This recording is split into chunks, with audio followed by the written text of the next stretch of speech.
we're gonna get started here. How come Isaac didn't come? I put him on the email too. I have no idea. He was busy setting an appointment. So did you know Isaac or Joel before starting, or? Yeah, at least. Yeah, Isaac, I've known him since elementary. Oh, okay. Joel since junior high. Oh, really? Okay. Yeah. That's cool. Yeah, kind of grew up with them in school and whatnot, but. Okay, so did you go to Cottonwood as well? I did, then? yeah. Okay. Yeah. And did you play baseball too? I didn't. You didn't play baseball. No, Okay. I played football with Joel. Okay. But That's cool. yeah, other than that, we just had classes together and all. Nice. That's we still remain in contact. Yeah, and everything. makes sense. Cool. All right, well, welcome. Glad you're here. All right, we're gonna get started. So for you guys on Zoom, hopefully, let me see, did you throw it in the chat box? I did. So for you guys on Zoom, if you do have any questions, I'm not gonna keep an eye on the chat box. So if you will just unmute to ask your questions, it'd be great if you have any. And we'll just get going. So, all right. So where I always want to start with this is the idea of this class is to talk about the foundation of the company and everything we do. So I apologize. I'm probably going to be staring at you the whole time. Oh, that's okay. Although Luz will be here at some point, she said, and then I'll bounce back and forth. Okay. But this company's creation happened in 2009. So what happened is 2009, and I don't know if you know, but what was going on in the real estate market in 2008? Are you aware? Yeah, I'm aware. Okay, what was going on? Prices were absolutely plummeting. The sole cause, I have no idea why. That slipped my head, I think. Okay. I studied that. That was my project way back in high school. Oh, was it? Okay. It was, and I somehow forgot, but prices were plummeting by percents per week. Yeah. It was absolutely insane, like 16% in 1 week, and Yep. it was a catastrophe. Everyone lost purchasing power, selling power, and no one could do anything. It was Perfect. Yes, that's in fact I had listed in 2009. I had listed the home of the people who I grew up next door to. So they had both moved, the husband and wife, to South Jordan, but then they both passed away. So their daughter that was my age called me and was like, "Hey, will you help us sell our mom and dad's house?"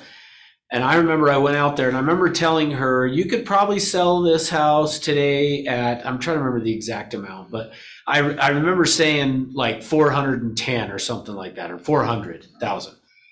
And she was like, that's what it was. I said, you could maybe get 400,000. And I said, but probably closer to 385 is really probably what it's worth. Wow. And I remember she said, well, my dad got an appraisal for like 415. So we want to start at 415. And I remember saying, like, the market's changed. It's different. Prices are coming down. You really probably should not go above 400, but really I would recommend 385. We listed at 415. A month later, I remember I went back and was like, okay, we need to reduce your price now to 365. And she was like, oh, okay, well, let's remove it or reduce it to 400. And I was like, okay, but like 365 is probably where you should be. And then the next month I went back and said, okay, 350 now. And she was like, all right, well, let's go to 385. And I remember I was saying, like, we're going to keep playing this game. And so she finally dropped it to 350 and we got it sold like that. But so yeah, to your point, the market was crazy. Now, the reason I bring that up is this company got its birth in 2009. And what happened was John, George, and a few other people were sitting around a conference room table, and George said, I think we should start our own real estate company. And John said, if anybody else said that, I would tell him you're crazy, but because it's you, let's do it. So that's where this company was created. Now, part of that, though, is one of the things you'll hear us talk about within the company is that we are really a professional development company or personal development company that just happens to sell real estate. And that really is true. And so keep in mind, that's why we're going to start this and talk about the foundation for the company. But before we get to the foundation, I want to give you the footings of this. So I am not an artist, but if you had to guess, what is that? Table. Okay, good. Yeah, it's a three-legged table or a stool or something. You can think of it that way. So one of the things that we talk about within Everest is that this table or stool represents your life. And there are 3 legs to this stool. And the 3 legs are your health, the relationships that you have, and then money or finances. And it's interesting if you were to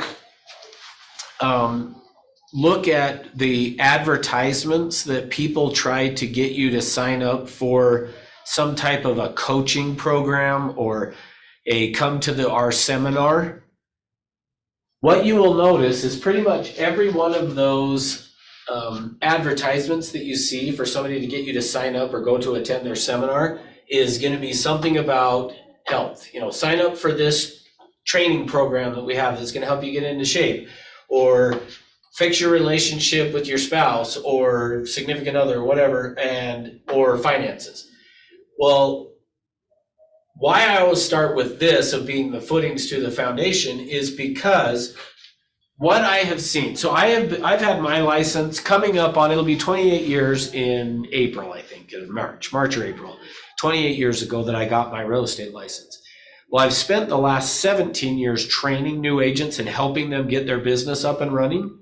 And what I have found is this. It's been interesting to watch over that 17 years of people come into real estate and they get so focused on this piece, so the business part of it, of doing real estate, that I've watched as people neglect either their relationships or the health side of things as they're doing real estate.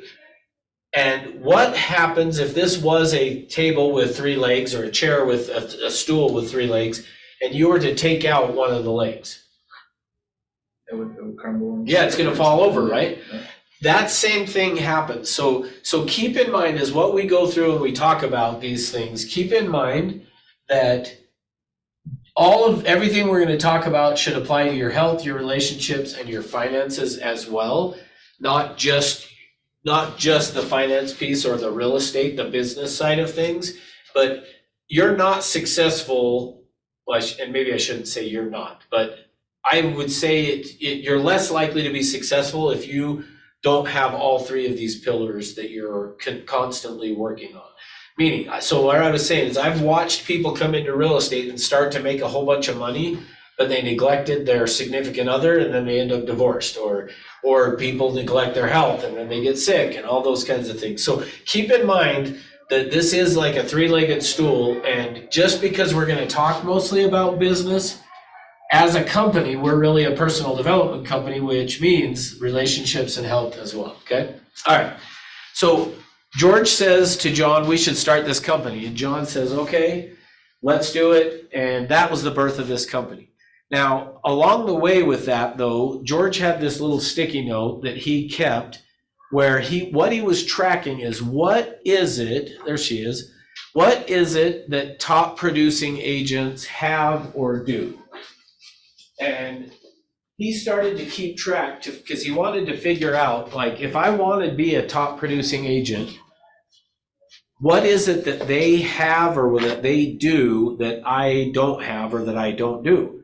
And so he started to keep track and make notes of what he had found. And he came up with basically there's 6 things that top producing agents have or do that really, as a company, any coaching that we do, and actually even if you just pay attention even to the trainings that we do, when you go to Summit, you come to Morning Ascent, any of those things, what you're going to notice is everything that we talk about falls under one of these 6 things that we're going to talk about today. And those 6 things became the company foundation. And so that's what we're going to talk about. So is that part of what you're talking about? Maybe. You were late, I can't tell you. Yes. We were just saying this is like a 3-legged stool, and that stool represents your life, and it's your business or your finances, your relationships, and your health. Yeah, I was late because I was setting an appointment. Did you set an appointment? I did. High five. Good job. I did. That's awesome. So that's why I'm late. Okay, well, I'll let you be late if you set an appointment. That works. Okay, so the first thing that George found that we now have as our company foundation, here's the first thing, is that top producing agents, every top producing agent that you will see. So, and our top agent in our company makes close to $3 million, or right around $3 million In this a company? year. Yeah, Brian Burnett, that's down in our St. George office, will make somewhere around $3 million this year. He did, I think, just over $3 million last year. So Is what he- I'm going to share with you Is is he doing important. commercial? No, he does residential. Really? Because Yep. I'm thinking that sounds like commercial could be, but no. Nope, I don't think he does. He may do some, but not much if he does. So That's- first thing that's part of our company foundation is your purpose, your vision. Sometimes we'll call it dreams. And sometimes we'll even just say your why. So what he found is top producing agents understand what their purpose is, or they have a vision of what they're wanting to accomplish. They have dreams that they're wanting to accomplish. And you could summarize all of that of just saying they know their why. What is their purpose or their why? Top producing agents have that. And so I would say the first thing that we want to talk about as part of this class is, do you understand what your purpose, your vision, your dreams, or your why is? Hey, there he is. Yeah. So if you know that, that's great.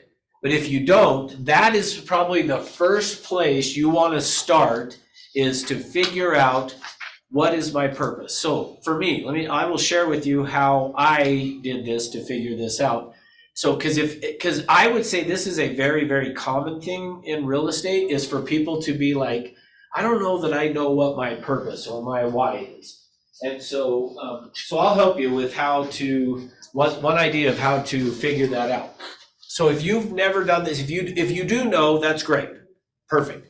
If you don't, then what you want to do is this exercise that I'm going to give to you that will help you figure it out so that you can know what your purpose is or what your vision is. Now, before I give you the exercise, let me just kind of tell you how important this is. And in fact, I'll even let Aubrey maybe speak to, he doesn't know what I'm going to say, but I'll let you speak to part of what I'm going to say. But at one point, when I first started training real estate agents, so like 17-ish years ago when I started training, what happened was, let me give you, I'm going to back up in the story even a little further, is around 2000, 2001, I don't remember exactly when it was. I think it was 2001, might have been 2000. Anyway, doesn't matter. Coldwell Banker National came in and bought the 3 biggest real estate companies in I'm Utah. here. What? Oh my goodness, We I know. made it. What? So crazy. I know, it's awesome. I'm so excited. So, I recruited them. what? I recruited them. Did you? Good. I Okay. recruited. That's I good. know, it was all Aubrey. Well, they got emails from me. I don't know if you You did did. email. Oh, Did I I Well, get not them from too? me, from you. Oh my gosh. I get them from Alexis. I see them all the Oh, time. okay. If you're But I have getting this email appointments me. with- But I sent directly emails to the Oh. people who are like, you need to be here. Slackers. Exactly, he does, yes. The day Slackers before, are- I'm okay. like, Yeah. So every time I see her, I'm like. yeah, she's like, oh no. So anyway, okay. So Coldwell Banker National came in and bought the 3 biggest companies. So they bought Wardley Better Homes and Gardens, Mansell and Associates, and then the local Coldwell Banker franchise. Those 3 companies added together had about 3,000 agents. Well, part of the way that a brokerage makes money if it sells to another broker is they get paid some money up front, but then they make money off of making sure the agents stick around. So part of these 3 owners that sold to this one company nationally, they wanted to keep the agents around. Well, part of how they were going to do that then is we don't want to shake up the apple cart too much. Like, we don't want to mess with things because we don't want agents frustrated and wanting to leave. So what they did is we had within that company, there were 3 real estate trainers that were doing separate trainings. And pretty quickly, though, one of those real estate trainers disappeared. So now there was down to 2. Well, after those 2 is when I came along. So I showed up as these 2 are kind of fighting for who's going to be the company trainer for the company. And I showed up and just started to help out. Well, not long after that, they moved the one trainer onto a different position, and the other trainer decided, which actually kind of interestingly, I think that she thought if she turned it over to me, that it would fail and they would come running back to her and offer her a ton of money to do it, which is not what happened. But when I took over, though, this training company or this training department for the company, I had those two trainers that were left, both trying to tell me, this is how you need to run the training program. This is what you need to do. And this is, and then you could throw in a third person I had this guy that was a mentor for me, that he showed up too. So now I had three people pulling on me saying, you need to do it this way. You need to do it this way. You need to do it this way. And I was listening to all three of those people that are telling me do it this way. And what ended up happening with that is it really just kind of confused me. Yes, sir. So what happened is it kind of somewhat kind of confused me as to, like, I didn't know what my direction was. I didn't know where I needed to go. Now, keep in mind, what we're talking about is this purpose, vision, dreams, why. I didn't really have that. I had no vision of where this was supposed to be heading, where I was supposed to be going. And so because of that, I was really, it then ended up going really nowhere. And so I was kind of spinning my wheels. Well, one day I went to lunch with this guy that was a mentor for me, that he was also trying to push me to go a certain direction as well. So I had three people pulling on me to go these different ways. Well, I'm sitting at lunch, and I don't remember the name of the restaurant, but it was one of the ones over by the mall here, McDonald's? by Fashion Place Mall. What? McDonald's. Domino's? McDonald's. Oh, McDonald's. Yeah, McDonald's. Just right down there, McDonald's, because that was all I could afford. Yeah. So, but we're sitting there at lunch, and I remember he said to me, you know, if you want to tell me no, it's okay. And I remember at that moment, which it's not like me to typically do this, but he said, if you want to tell me no and back off, like, that's okay. And I just, out of the blue, I just was like, yeah, I need you to back off. I need you, no, I'm not doing it the way you want me to do it. I need you to back off. And it totally, like, he said it, but I don't think he really meant it, because when he said it, he was like, okay, like, and then he did actually back off at that point. But he gave me some advice at that time. And he said, you have to look at this as, and this is kind of a weird analogy, but this is how he said it, is he said, you got to think of it as like you're a bus driver. And I was kind of like, a bus driver? Like, who wants to be a bus driver? Not me. Although I did want to be a pilot at one point in my life, and that's kind of just a glorified bus driver, pretty isn't much, it? So, yeah. I mean, so I guess maybe I did want to be a bus driver. I don't know. But I remember he said to me, that bus has a route. It knows where it's headed.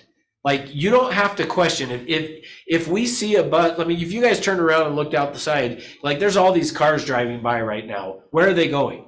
We don't know. But if a bus comes and stops right out front here, that I know that bus is probably heading to the mouth of the canyon, if not all the way up to Brighton. Like, we know where that bus is heading. And he said, so think about it that way of you're a bus driver and you're going to make stops along the way. And some people are going to get on the bus and some people are going to get off the bus. And which, by the way, this relates to you in terms of your real estate as well, as you're prospecting and calling to make appointments. What you're looking for is the people who want to go where you're headed. That's the idea of a bus. Is a bus is headed, and let's just say that it's up to Brighton, to the ski resort. That bus that stops out in front of our office here is headed to Brighton. The question is that where you want to go? Do you want to get on that bus or not? And you're going to have some people that do and some that don't, but that bus knows where it's headed to. Well, he said, you got to think of it that way, of just the way you're taking this training program is, you know where you're headed. And there are going to be people who get on and join you, and some of the way they may get off, but that's where you're headed to, okay? Now, the reason I said Aubrey will help me out with this is we are somewhat actually even experiencing that a little bit as a company right now. Is George has recognized what's going on in the real estate market, and he recognizes that the number of transactions are way down in the market today, like significantly down compared to what we were a couple of years ago. Well, as a result of that, as a company, we got to grow. And so George grabbed all the leadership and was like, we're going to grow.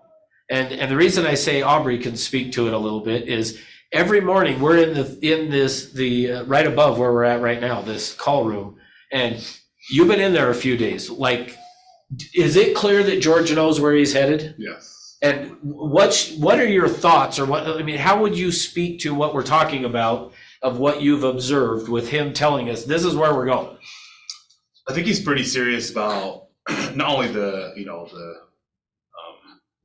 agents that are here or that are coming in, but the ones who do want to stay or don't want to stay. Like he's serious about getting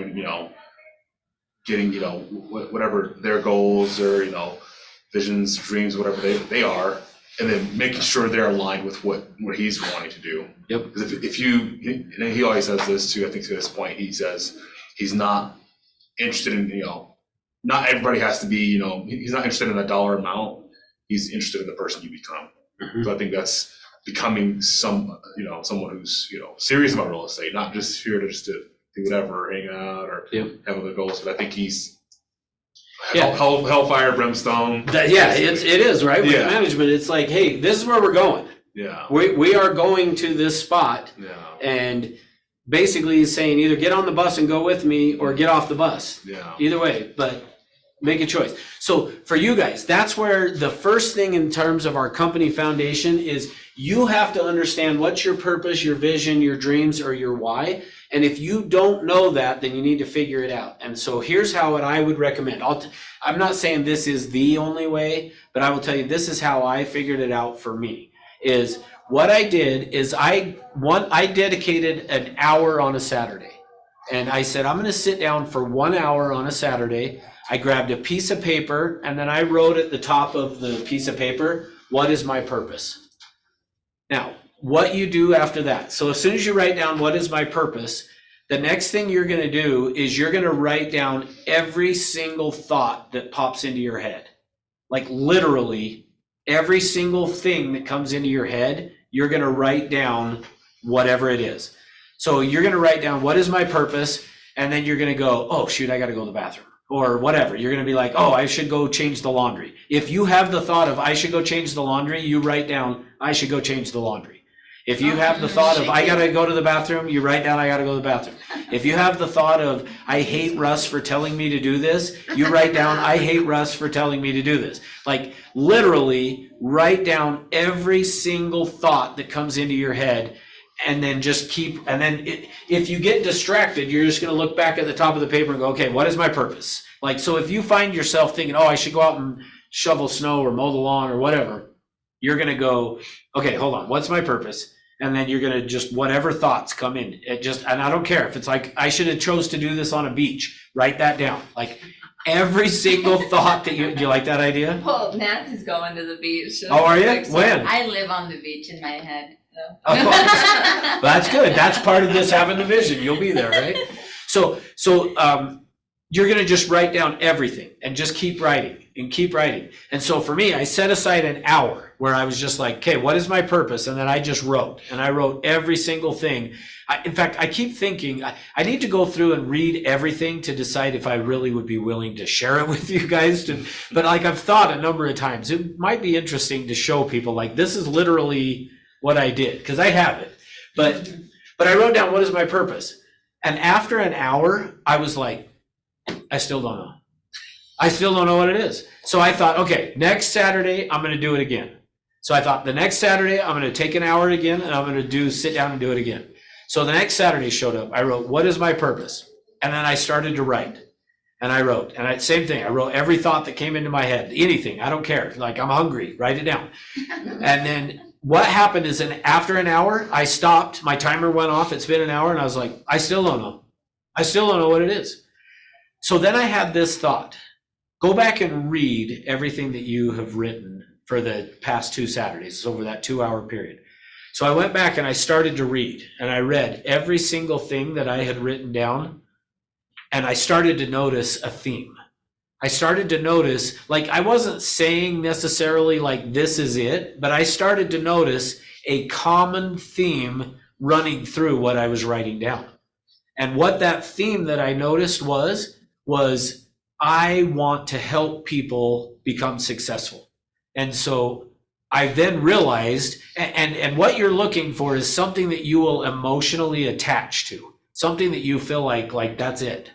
And when I had that thought, as I read through everything, as I was reading through it all, and it hit me of like, it almost seems like what I'm saying in different ways is like, I just want to help people to be successful. And when I said it, I just felt it at that point, and I was like, that's it. That's what my purpose is I want to help people to become successful. And once I identified that, now that put me then, now, so remember, I go back to this point where I was running this training program, kind of going, I don't know what to do. I don't know what direction to go in. And this guy saying, you got to figure out where you're taking this bus. And then once you know, you start to go there, and you either let people get on the bus and go with you, or if they're not wanting to be successful, then you let them get off the bus. That's fine. But you have to know where you're headed. Once I had that, it totally changed everything in how I approached running the training program that I was doing at the time, because I now had a vision of where I was headed. I understood my purpose, my why in doing it. And 17 years later, that's still what is driving me to do it. Because here's the thing.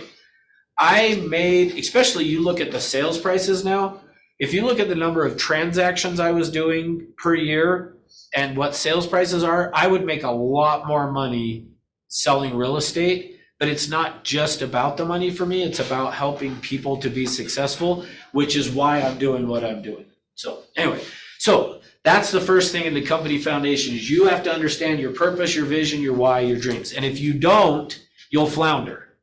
You'll flounder in the business, but once you have that, you've got the first key to being successful. So do you think, Ross, that when you had a definite way that you knew what you wanted to do,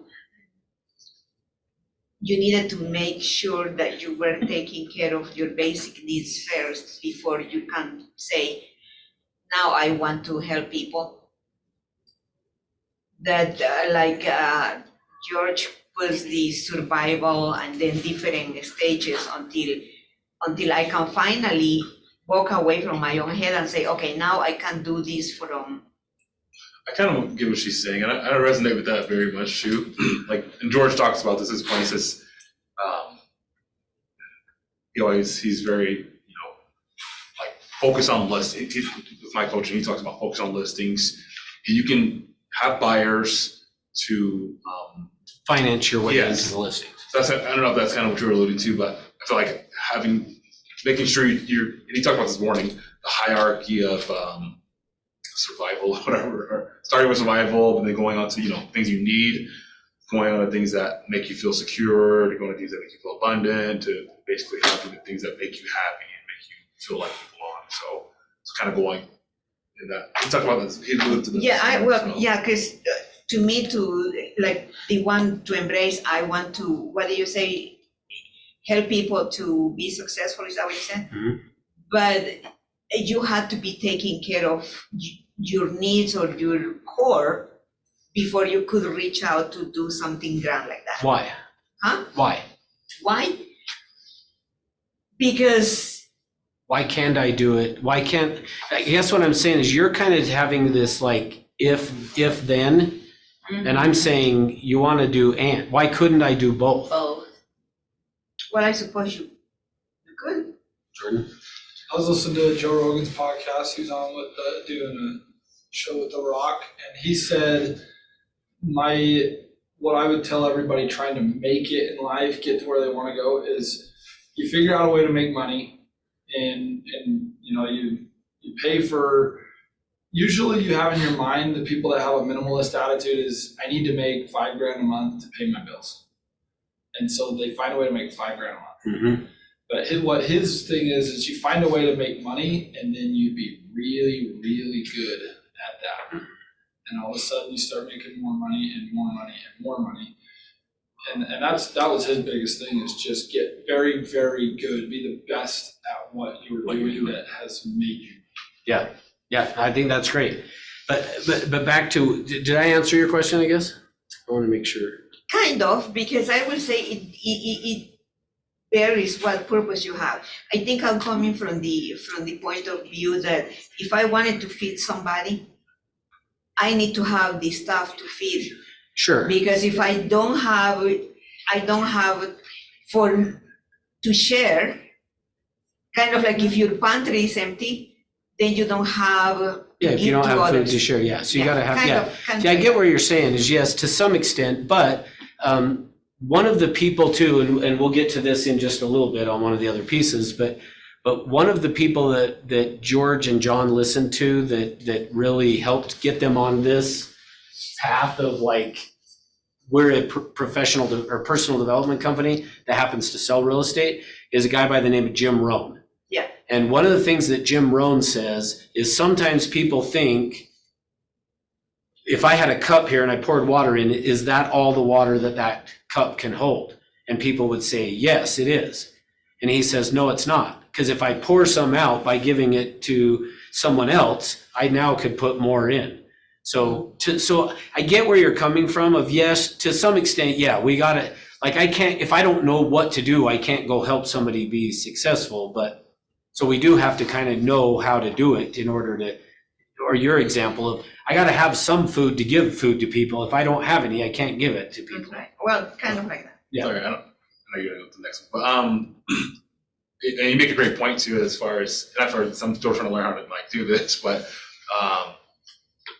like if you're not gonna do what you want to do now, like you're never gonna do it. People say, oh, when I become a millionaire, When? I'm gonna help people, like, you know, I'm gonna give money out, I'm gonna help the homeless, like, then what's stopping you from doing that right now? Yep. So, like, people say that, and then it's like, when you get the money, it's gonna be a You lot just do it on harder. a different Well, level. because it's right? not part of your Yeah, character. we're gonna actually talk about that in just a Yeah. second here. Yeah. Yeah, you just do it on a different level. Yeah. You know, maybe, to Aubrey's point, if you don't get in the habits of giving right now, You- even yeah. when you don't have a lot, you're not giving as much as you would ultimately like to give, but you're No. still giving as much as you're able. Then when you become a millionaire, then now you just raise your levels of what Yeah. you've been doing. Yep. Yeah, if you look at Yeah. a Bill Gates, like what is Bill Gates' job today?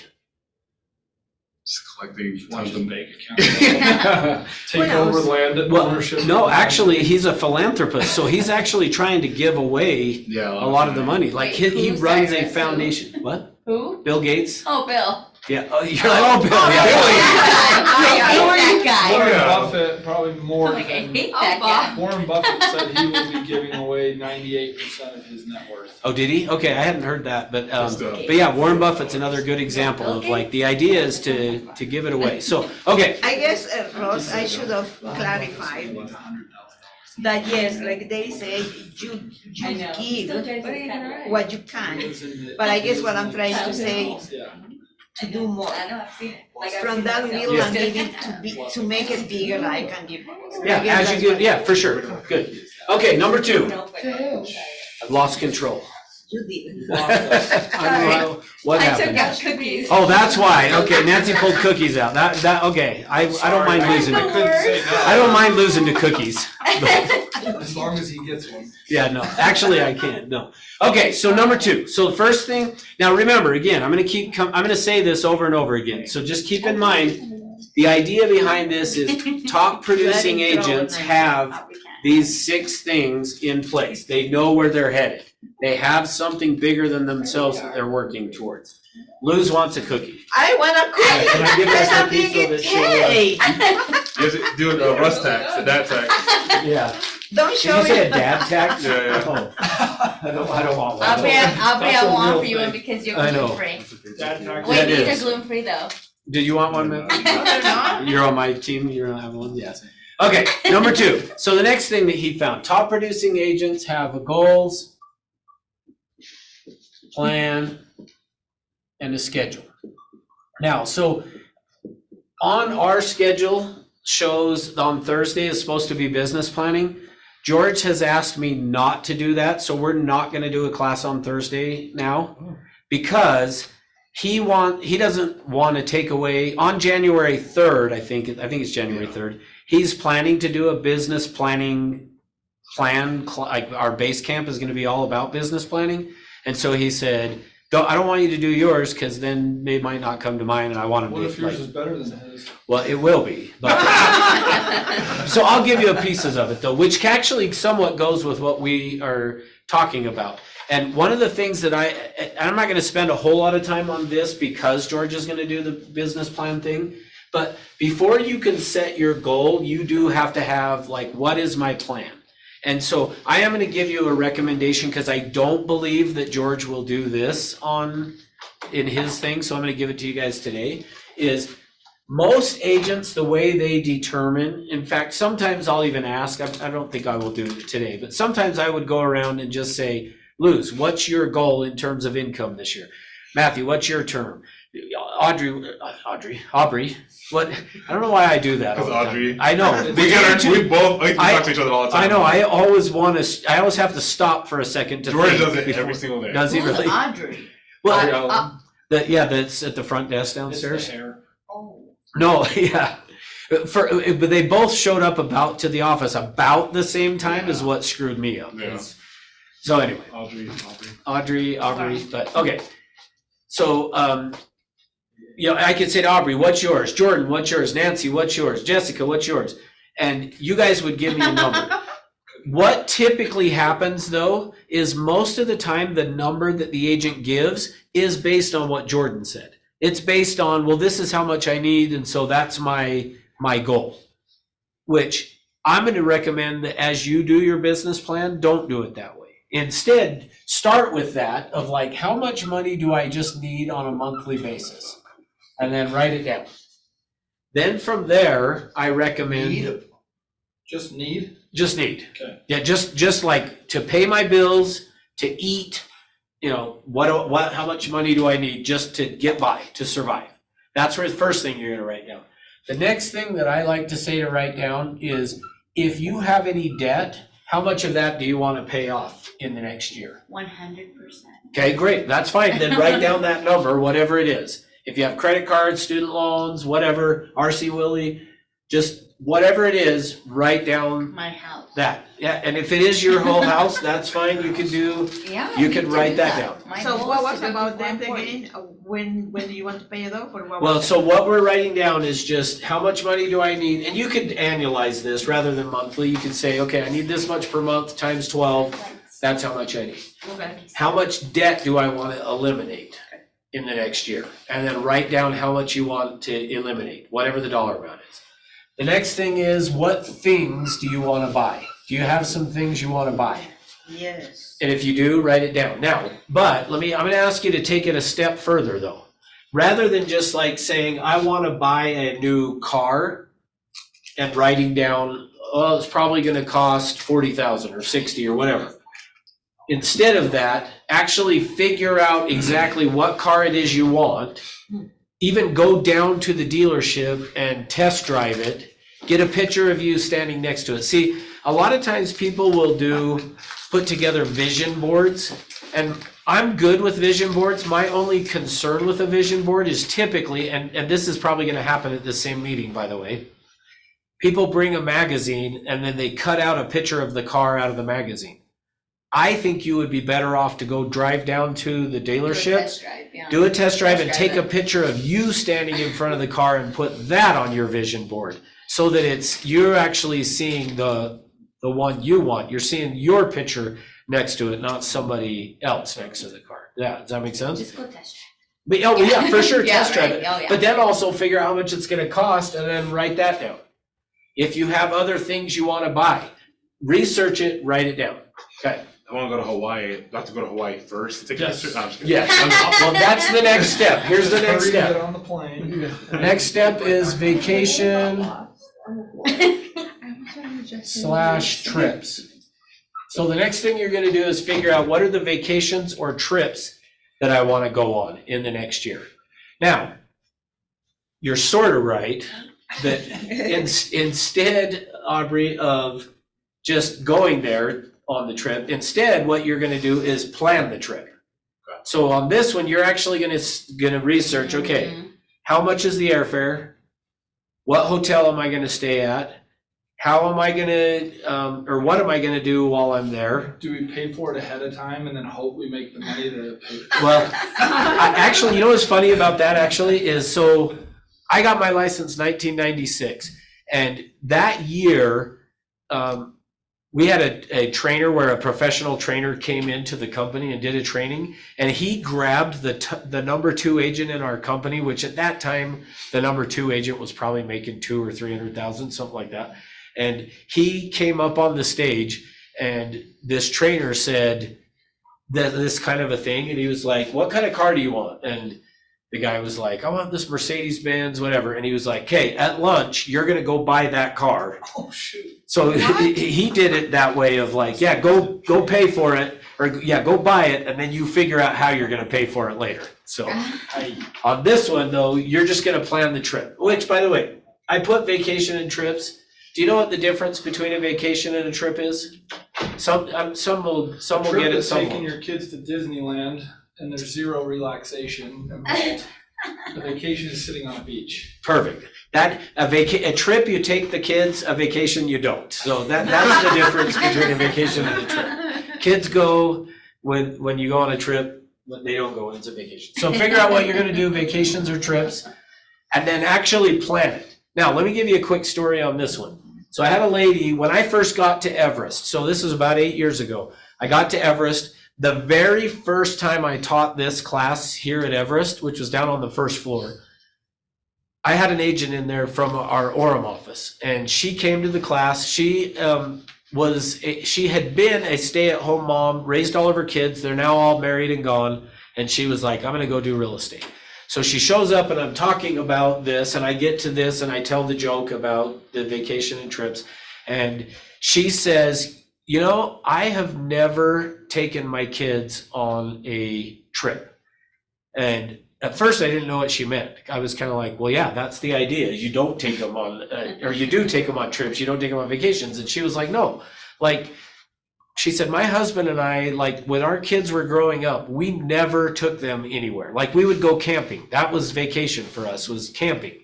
And she said, we just couldn't afford it because I was a stay-at-home mom. My husband's job just didn't pay that much. And so we could barely get by. And she said, so I said, okay, so in the next year, what are you going to do? And she said, I want to plan a trip to take my kids and grandkids and go, I can't remember if she said Disney World or Disneyland, one of the two. She said, and go to Disney, because I never took my kids there their whole life growing up, and I want to take them and do it. And I said, exactly what I just told you guys. I said, okay, great.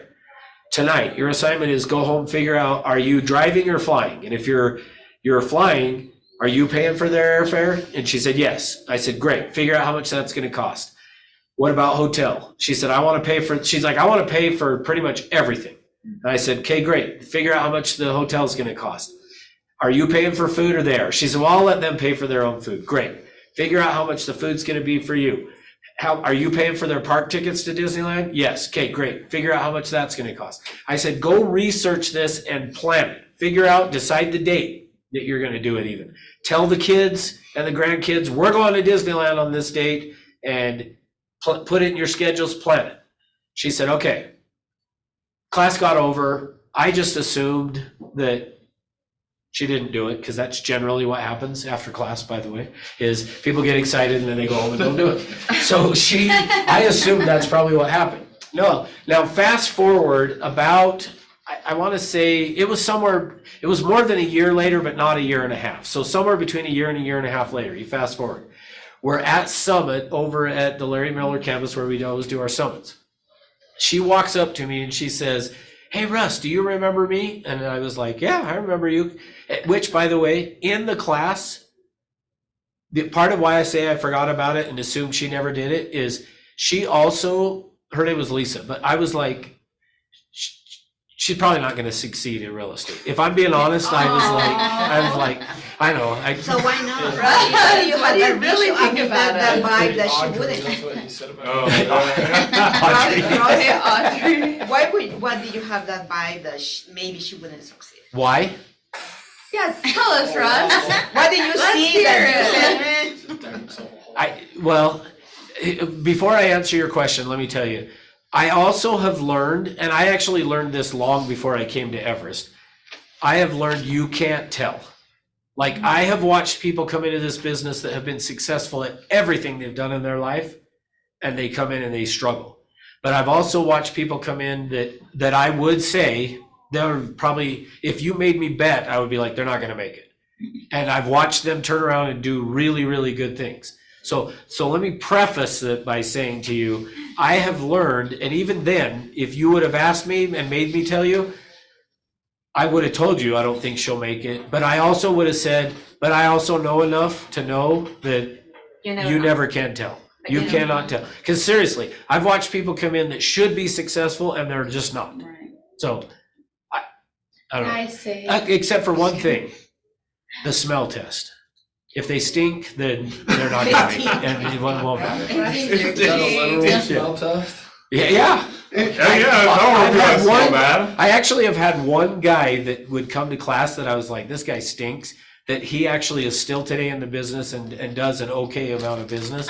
But I will tell you, and I'm not saying it's me, but I did have, literally with him, I had to sit down with him one day and say, in the classes like this, nobody wants to sit by you.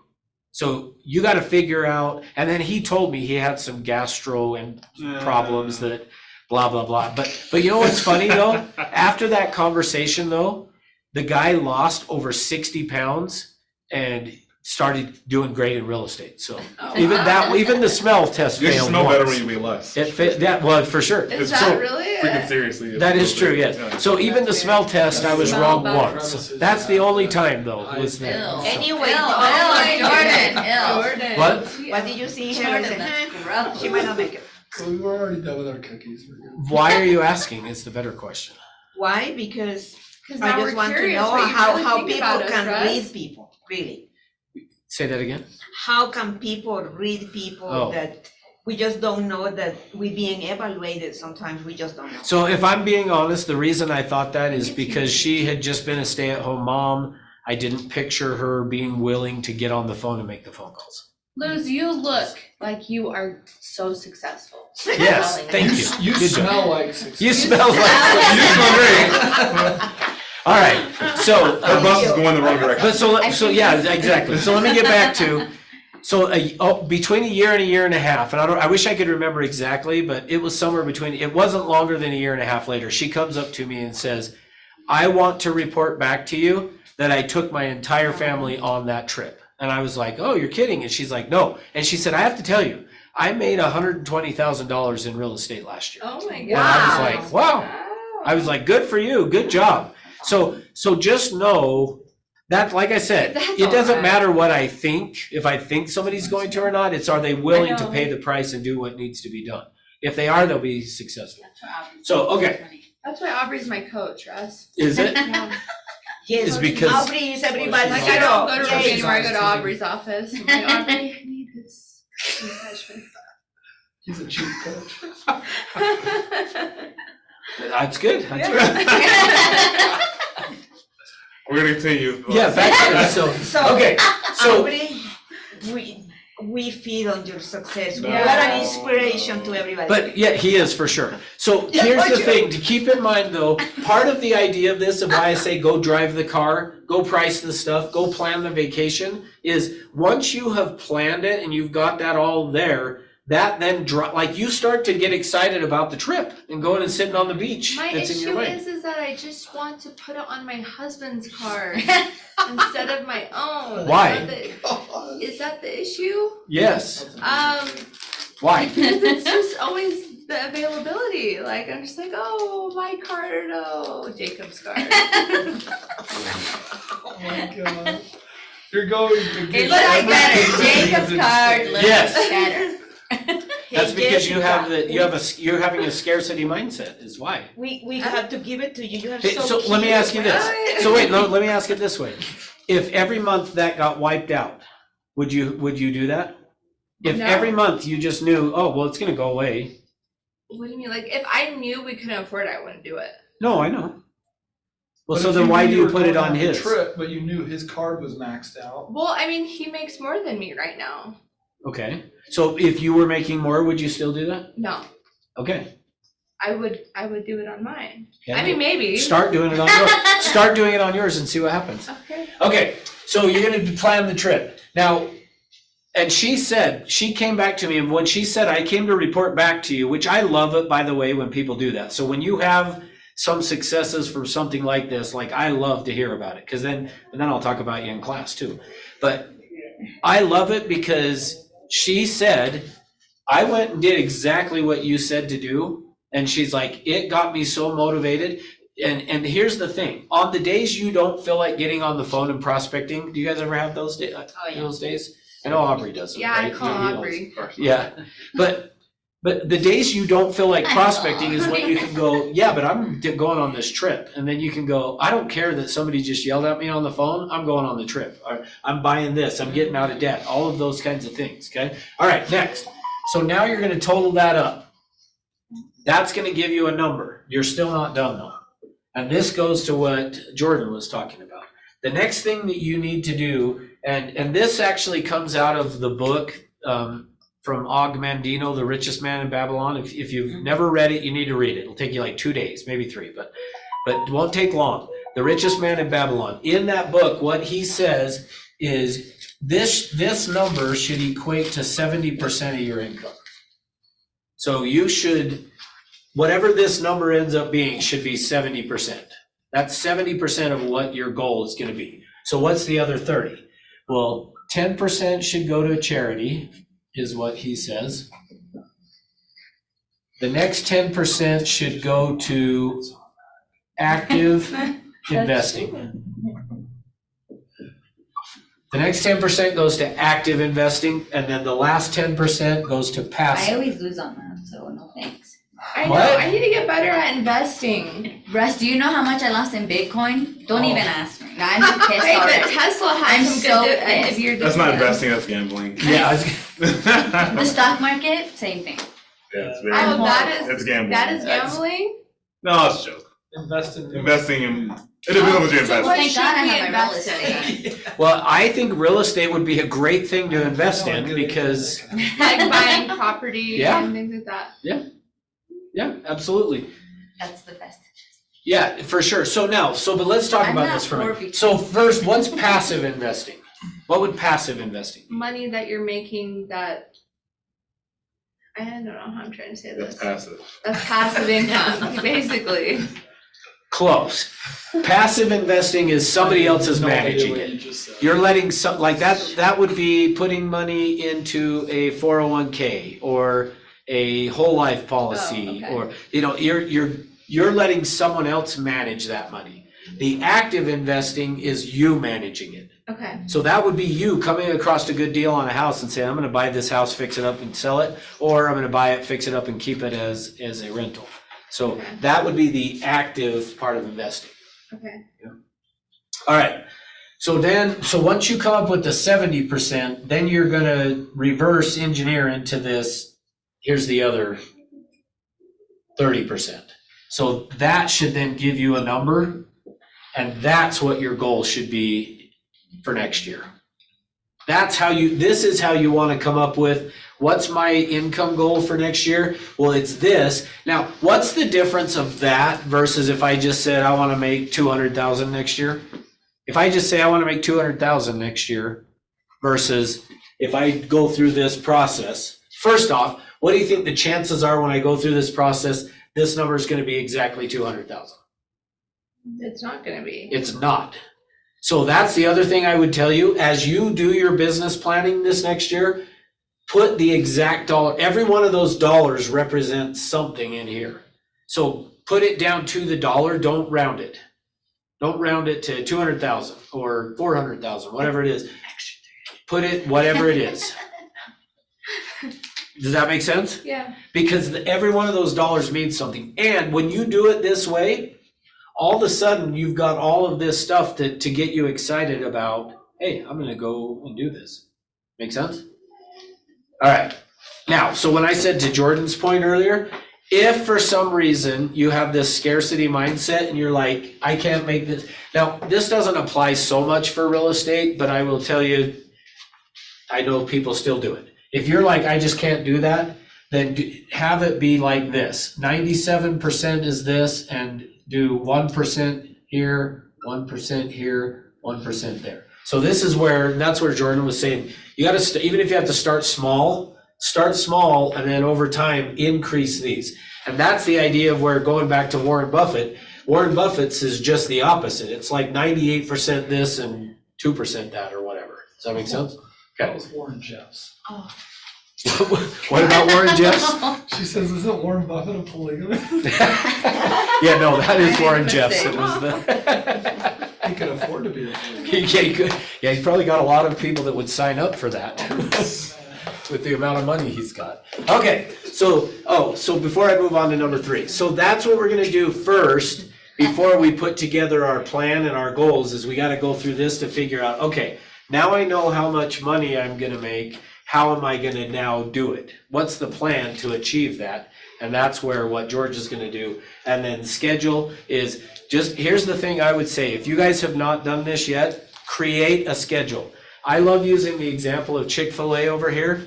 They know their schedule. Like, they know they're not open on Sunday. Now, here's the thing. Mercedes-Benz Stadium, I think that's the name of it, the one in Atlanta. Is that the Mercedes-Benz? Yeah. But doesn't Louisiana have a Mercedes-Benz something as well? Theirs is a Mercedes-Benz too, something. Saints play, isn't it? Yeah, but it's Mercedes-Benz. So Yeah, one of I them's guess, like yeah. Stadium, and the other one, I don't know. Anyway, Atlanta, where Chick-fil-A's headquarters are, they put a Chick-fil-A in Mercedes-Benz Stadium. What day do the Falcons play typically? Sundays. What are we talking? So yeah, Yeah, you're right on football, what we're talking about, football. So they typically play on Sunday. What day is Chick-fil-A not open? Sunday. Yet they're in Mercedes-Benz Stadium where the Falcons play. You would think, well, they probably will make an exception and open on Sunday. No. No, they know their schedule. We don't open on Sunday. So if you wanted to buy a Chick-fil-A sandwich at a Falcons game on a Sunday, you're not going to get it. Well, not from Chick-fil-A. I mean, you probably get one somewhere else. But you need to have that same thing. You need to figure out, what's my schedule? And inside of your schedule needs to be, here's when I'm going to prospect. Here's when I'm going to do my lead follow-up. Here's when I'm going to do my appointments. And then outside of that, you can then fill in the gaps. And I'll to your point, I don't know if we're getting to this point, but with Chick-fil-A, I mean, you know what you're gonna be getting from them. Yeah. It's the exact same thing, like every time. Like, I know when I go there, it's gonna be a chicken sandwich, pickle on the bottom. It's gonna be delicious. Sometimes though, I had rubbery chicken there one time. I was like, I know what you're talking about, but well, like, you know what you're gonna get. Like, Yeah. yeah. essentially, like, if you go like to Chick-fil-A's like been all out the of other business, like yeah, restaurants that are so. like trying to almost copy their They style. all, which, by the way, I think that's what is so hilarious to me. All the other restaurants are now offering a pickle. Yeah. But here's the funny thing. Why are they now all offering a pickle? Basically, Because they're Because copying. here's why. Chick-fil-A killed it during COVID. When we couldn't go and eat inside, you could pull up to Chick-fil-A. I remember watching over here because I still showed up to this office every day during COVID. And I remember watching the line of cars out there. So like from the 6th floor, you could see the drive-through really easy. And I remember seeing the line of cars, but like, I don't know about you guys, but when you would have a line of cars like that, even still today, do you worry that, oh, there's a long line at Chick-fil-A? no, No. it's fast. Now let me switch that around. During COVID, I go down to a baseball tournament in St. George. Still, we can't eat indoors. I go to the Popeyes down there. There's 3 cars in the line. I was 30 minutes Oh in my line at gosh. Popeyes to get chicken down in St. George with 3 cars in the line. Well, That was see, the first every other restaurant was like, oh, well, Chick-fil-A is Oh, killing man. it during COVID. We should probably add a pickle to our chicken sandwich. Thinking it was the pickle. Yeah, it's not the pickle. It was the service that you got. People, it was the same. Yeah, it's you knew you could pull up to that line and it was like not gonna take forever versus if you remember during COVID how it was. All right, so, I don't know what my point of all that is. I guess other than this, know your schedule. Have a plan of what your schedule's gonna look like and then stick to it. Brian Burnett, who makes $3 million a year in real estate, has a schedule.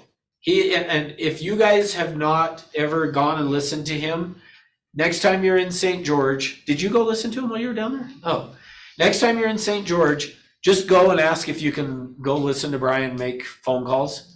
And what you'll find is he's not much different than you or I. Where he's, meaning the phone calls. If you listen to him making phone calls, you're not gonna be like, oh, like, I learned so much. Like, you might learn some stuff. I don't wanna take that away. But you're gonna see the main difference is he has a schedule and he follows it every single day. Even to the point of the next time Brian Burnett comes up to our office to speak at a summit, which will probably happen in the next year, that they'll have him speak at Summit, show up here at the office before Summit and walk around, probably in the third floor, you'll find him in there prospecting. And I don't know about you guys, but I know me, if I was going to speak in St. George, I always would have been like, well, I'm just not going to prospect today because I'm down in St. George. He comes up here for that. 100%, he'll be up here in the office on the phone making calls. Which, so by the way, if that happens or when that happens that he comes up here, plan to be at the office that morning. You could listen to him here. Like if you just say, "Can I listen to you?" He won't talk to you. Like so, he'll be like, "Sure, you can listen," and he will in between calls if you asked him a question, but he won't stop dialing while you ask your question. Like that's the thing that makes him $3 million is he's consistent. Like he just goes. So you need to have your schedule and then just stick to it and it'll work. All right, next. That's what I'm trying to do. What? That's what I'm trying to do. Yeah, no, Yeah. you are pretty good at it, but if you notice, there's been a couple of times up there that I've said, keep making calls. Yeah, Don't- that's distracting. Quit worrying about us. Well, you're right. That was the cops. I was It's like, hard, it's hard when George is yelling. It is hard. Yeah. It is hard. But I promise you, if Brian Burnett was in there and that was happening, he would still be Yeah. making those calls. yeah, the discipline, I guess. is Yep. like, yeah. All right, well, since you said that, we'll do Sorry, that one I'm like next. jumping No, on- that's, all right, sorry, I'll do that one next. I know. That is a good segue to that. Discipline or accountability? What is the difference between discipline and accountability? Well, I'm getting here. What's the difference between discipline and accountability? go ahead. Dis- I don't know what I'm saying. I guess in my words, discipline will be the things that you're doing, the things you say you're going to do. That you don't want to do. Even if, That's it. even if you don't want to do it, you're doing it. Accountability is showing up. Even you can be accountable to yourself, somebody else, showing up for the discipline that you say. Okay, good. Here's how I define it. Discipline is internal, accountability is external.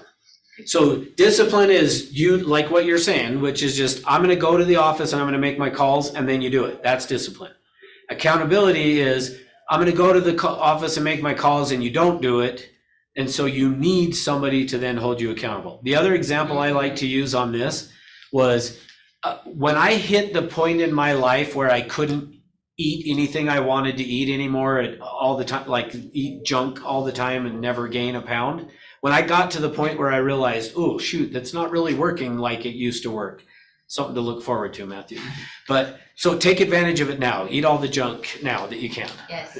But when I hit that point where I was like, I probably need to start eating better and exercising, I was like, okay, I'm going to get up and go to the gym. And then my alarm would go off and I'm like, I don't want to go to the gym. So what I finally did was I found another agent at the office that I was working at. And I said, okay, let's you and I hold each other accountable to show up at the gym. And so he and I would show up. And if I ever didn't show up, he was on the phone calling me going, where are you? And if he didn't show up, I would be like, hey, dude, I got up and got here. Like, I didn't want to be here either. So get here, be here. I did that for the accountability. Well, I've reached the point now in my life where I'm disciplined enough. I do it. I exercise every day on my own. I actually don't want to work out with somebody else. I just want to do it on my own. Right. So same thing like for running. Initially, when I wanted to get myself running, I found a few people and was like, all right, let's meet every morning and go running. But I found, I had 3. I was like, well, if I don't show up, they can still go. They don't care. They didn't complain. So then I found just one person where I was like, I got to have one person that like we're running every day together. And that way, if I didn't show up, I felt bad about it. That's accountability. But so here's what I would say. If you have the discipline to follow your schedule and the plan that you put together, awesome. You don't need any accountability. But most agents aren't disciplined enough to do it. So find somebody to hold you accountable.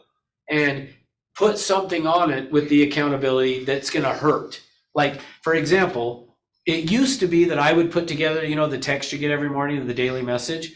I used to be in charge of that, and it was my responsibility to get it from John or George every day of, hey, I need a daily message. And I used to love this part of the job, by the way, is after George wouldn't give me any for a while, he would finally say, all right, I will give you $100 a day every day until I get you one. So however many days it takes, I'll give you $100 every day until you get me one. And a lot of times I was like, okay, good. Well, I'm not going to remind you anymore. But there were many times where I would get a Venmo for $300 because it took him $300 to do. But here's the thing. My point with that is $300 wasn't that big of a deal to George. And so if I really wanted the message, if I really wanted to hold him accountable, I should have said, yeah, it's $1,000 a day or $10,000. Whoa. I guarantee you if I would have said it's $10,000 a day until you get me one, he would have got me a message that day. But every time he said $100 a day, I knew he wasn't going to send me a message any quicker than he was going to. I was just going to get paid $300 or whatever to do it. So when you do the accountability, make it enough that it's going to hurt. Because if it is like, I'll give you $1. If Jessica, if you said to Aubrey, hey, if I don't show up to Prospect, I'll give you $1. You'll wake up and go, I don't care, I'll give You it would be a $1. millionaire by now. Are you serious? Just kidding. Yeah, whatever. But that doesn't hurt enough. But if you said to him, if I don't show up tomorrow, I'll give you $1,000. Oh, You showing up? Oh, I'm showing Yeah, up. Yeah. that's the idea of this. But so just keep in mind when you do it, and here's, are you doing it Yeah. for tomorrow? I'll be here tomorrow. Just checking Yeah. her schedule. Just, hey, FYI, this is being recorded, so we have proof. Okay. Uh-oh. Uh-oh. Just checking And you can ask Aubrey, Just- well, in fact, he's the one who said it this morning about, there was a policeman that's sitting out here, Oh. it pulled somebody over and Jason was talking about accountability. He's like, that's acceptable to me. Remember this? That's acceptable to accountability if somebody's like, oh, I was late because I got pulled over. And I was like, that would not fly for me. So just so you know, if you're late because you get pulled over tomorrow, Oh, And- jeez. Aubrey has, hey, Russ, will you mediate this for us? No mercy on my end. Oh, okay. I'm like, you should have left here sooner. I know. Too bad. All right, so that's the next thing. The next thing top producers have is discipline. They're disciplined enough to follow their schedule, or they go and pay. And here's the other thing. Keep in mind, accountability is a privilege. People spend a lot of money to be held accountable. Are you paying George to coach you? Yeah. Is he cheap? No. Like, it is a privilege to be held accountable. And the proof of that is there are agents, at one point, George was paying, I hope it's okay if I say this, he was paying Mike Ferry to coach him or hold him accountable $10,000 a month to coach him. Like, people who want to be successful don't have a problem paying for accountability, because unless, if you have the discipline to do it, that's great. But if not, then find somebody to hold you accountable. All right, number 4 is mindset. The next thing that top producers have is a strong mindset. And so from the company, you will notice every Thursday we do book club. Although I understand like one person showed up last Thursday, but Was it Your- Aubrey? what? Was it Aubrey? It was John Aubrey. No, it Oh. was no, I'm just kidding. It wasn't John. It was Audrey. Yeah, it was Audrey. No. Audrey. It was Chris. It was Chris Armstrong that showed up, yeah. So here's the thing, because we're such a believer in the mindset, that is the reason you get a text every morning at 7 a.m. is because George has this belief that people wake up and negative thoughts start filling their head. So the reason we send a text every morning is driven around mindset. We want to help the mindset. The reason we do a book club, like, you should be paying attention to that. The other thing that we as a company push for is people to go to like Tony Robbins. Like, we want to help your mindset because top producers have a good, solid, positive mindset. So back to where Luz was asking of how can I tell if people are going to be successful? That's one of the ways, is if people are just negative, I can tell you they're not going to make it in the business. It's very unlikely. All right. What they think. Or if they. If they stink and have a positive attitude or a bad? Thinking bad about it. You know they're suing, they're not. If it's stink Their and mind bad, they're stinks and their done. body stinks. It's Yeah, they're game done. over. It's over. All right, next is skill sets. And there are 12 skills. And so you should be, as part of your business plan, looking at like, what skill do I need to work on? Prospecting, lead follow-up, pre-qualifying, you're presenting, how you close, customer service, all of those kinds of things. There are 12 skills that you need to be working on. And so you should be evaluating yourself of like, what skill do I need to get better at? And I would guess probably every one of you need to get better at pre-qualifying. And when I say pre-qualifying, that don't mean for a loan, it means around what? When I say pre-qualifying, what do we mean? Your clients. Yeah, but what are we pre-qualifying them for? To find out what? I know. Ability, motivation. Good, the motivation, basically, their motivation of doing it is what we're looking at with these pre-qualifying. See, you should be pre-qualifying people before you go. Your presentation skills, how good are they? Like, that's what we're talking about in terms of skills, okay? And then the final one is systems, tools, and strategies. So what systems, what tools and strategies are you using? So on 21 Online, there are basically 5 tools that I would say are systems that you should get familiar with on there and become good at. So the Moxie Engage, Moxie Present, I think are 2 that you should do. The Golden Ruler is another one that you should become familiar with. What's that? What's that? Golden Ruler. So when you take a listing of a property, it's gonna email to your client, here's how many people looked online at your property. So that's Golden Ruler. The other one is the Preferred Client Club. And that one is you can put your sphere of influence on it. It costs, that one costs. The rest of them are company paid for So you. which one costs? The Preferred Client Club. But it's still a pretty good thing. So I'd look into Preferred Client Club. And then the last one is Real Satisfied, which is getting the testimonials from. So those are basically the 5 systems or tools that I would say from 21 Online you should get good at. So anyway, all right, thoughts, questions? So the Real Satisfied, we invite clients to leave a review in there, or how's that work? So yes, every time you have a closing, that as long as we have an email address for your client, they will receive a survey to rate you as an agent. So after that, I suppose I should ask my client, hey, did you see this email? So yeah, perfect, yeah, good. So let me actually coach you guys on how to get that. So, which I don't know if we have over here, one of the awards, I don't think we do, we don't. There's an award that's given out every year for people for the customer service award. I can't remember the name of it right now, but there's a customer service award that people get. I know, Delphine won it last year, didn't she? Yeah. Yeah, I can't remember what it's called. Anyway, the way you earn that though is you have to have at least 8 closings. So that survey's got to be sent out at least 8 times, Okay. and 80% have to have responded. So whatever the total number of closings you have, 80% have to respond and give you like perfect marks. So if you want to get that, what you do is at closing, tell your client, you're going to get an email that asks about your satisfaction with me. And you better give me a good score. Close. Is there any reason you couldn't give me the top score? Oh. And if they say yes, then figure out what you need to do to fix it. Nice. But here's why I Then say change that. their address. I have always been the type of person that if you said to me on a scale of 1 to 10, blah, blah, blah, even if I thought it was perfect, I would say 9. And if you said, well, why'd you give me a 9, not a 10? I would have said, well, because you could always do something better. I don't know what, but something. But I was, when I was buying a car, in fact, it was the first car I bought after being in real estate. So in fact, I'll tell you quickly the story of that. It's kind of funny. So I got into real estate. My wife and I owned 2 cars. Both of them were Geo. Prison. They were Geo. We had a Geo That's what I was Prism, thinking. is what I was gonna say, a Okay. Geo Prism, and we had a Geo Metro.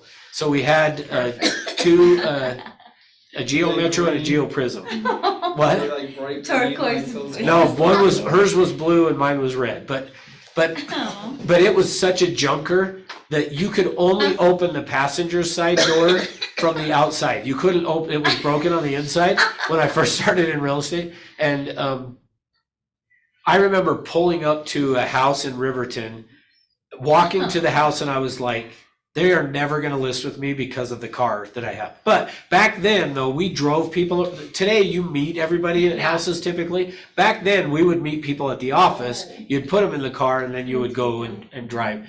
And I was always so embarrassed when I was like, you either got to roll the window down and reach out to open it, or let me get out of the car and go open the door for you. But so I remember I finally had done enough sales that my wife was like, okay, it looks like this is going to work. Let's go buy a car. So we went and we bought a Toyota Camry. And I remember, though, when I bought the Toyota Camry, the salesperson, right before he handed me the keys, said, the next person that comes and talks to you is going to ask you to rate me. Is there any reason you couldn't give me the perfect score? And I was like, You can always improve. well, I had thought it, but I was like, yeah, probably not. There's probably not a reason not to. Okay, well, if you will, that would be great. So the next person that walked in, now, had he not done that, and I think they did do it like on a scale of 1 to 10, I would have said 9. But because he said, is there any reason you couldn't give me the top score? And I said, no, there's no reason. When they walked in, I gave them the top score. Second time that happened to me. I was eating at Chili's. Oh, I thought you were gonna say Chick-fil-A. I do eat there a lot. I'm gonna go there today, actually. Nice. But I was eating at Chili's, and they have the little kiosk or kiosk thing on the table. And the waiter came up and said, hey, it's gonna have you do a survey when you pay. The second question is the only one I care about. But is there any reason you couldn't give me the top score on that? And I said, no. And so when I got to it, I did it. So I will tell you, if you want to make sure you get the best ratings on those, ask at your closing or even before, is there any reason you couldn't give me the top, give me 5 stars? And if they say yes, then do what you have to fix it. But Is there any reason we can Sounds like good. modify the questions or no? no. Nope, we just send them out. Because sometimes they think it's not, they're like, oh, that's not operate, and they give a lower score for it, and I'm like, hey, that's all about me. So I probably should communicate that You have it's about another me. bestie. Yeah. My I'm score. just, Yeah, just don't. exactly. Okay. Yeah, just tell them your rating, yeah, which that is important what he just said there, because sometimes the lender or the title company may be the problem, you weren't the problem. Yeah. And they might be like, yeah, it wasn't a great experience because of the loan officer. Yeah, So- I had that experience. So you do want to say, you're not rating the lender or the title company, this is just me. All me. Yeah, You better go good talk point. to your title company. Okay, thanks for being here, guys. Thanks, Russ. Have an awesome rest of your day. So no class on Thursday. So if somebody gives you a rating of 8 or 9, that's bad, That's bad. because you always want to have the We perfect want, score. yeah, we want the perfect score. My buddy gave me an 8. He said, no, I gave you a 5, and I gave the other people like whatever they want. I was like, no, it's All me. Yeah, Yeah. so. Yeah, so, anyway, okay, guys, thanks for being here. Thanks, Jess. Have an awesome rest of your day. I'll be back. You'll be here tomorrow for sure. Oh, tomorrow I'll be here, yeah. Okay.